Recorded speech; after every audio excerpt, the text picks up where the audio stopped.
this is Heather Hoffman, and I'm here today with kind of a clean and graphic card using the January 2020 kit of the month, and actually kind of using one of the little throwaway pieces from the kit. I'll show you what I mean here.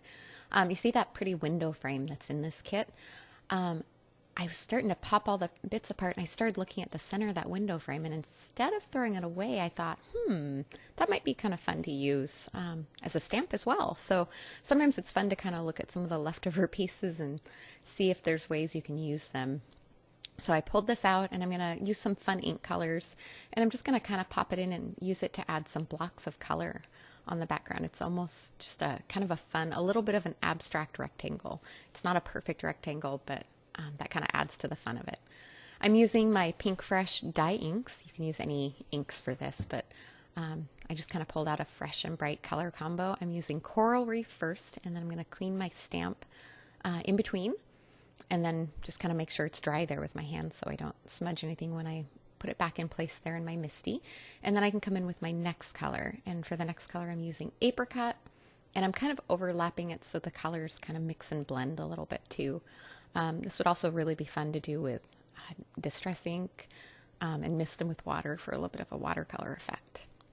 All right, one more final one there. And I'm using 3 just because odd numbers always work out really well. And the rule of 3, if you've never heard that, it's just kind of a design principle that's makes things really pleasing to the eye.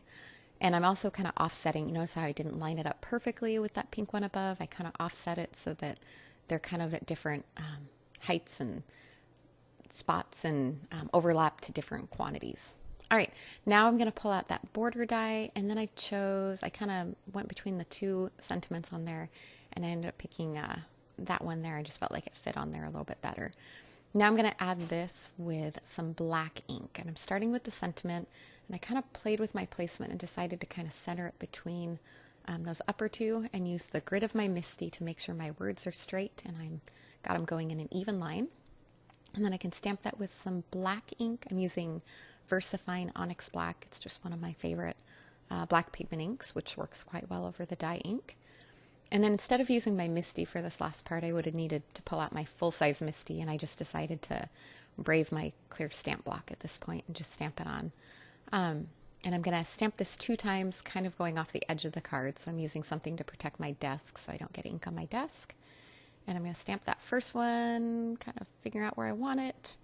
And then I'll come in with the other one across the other.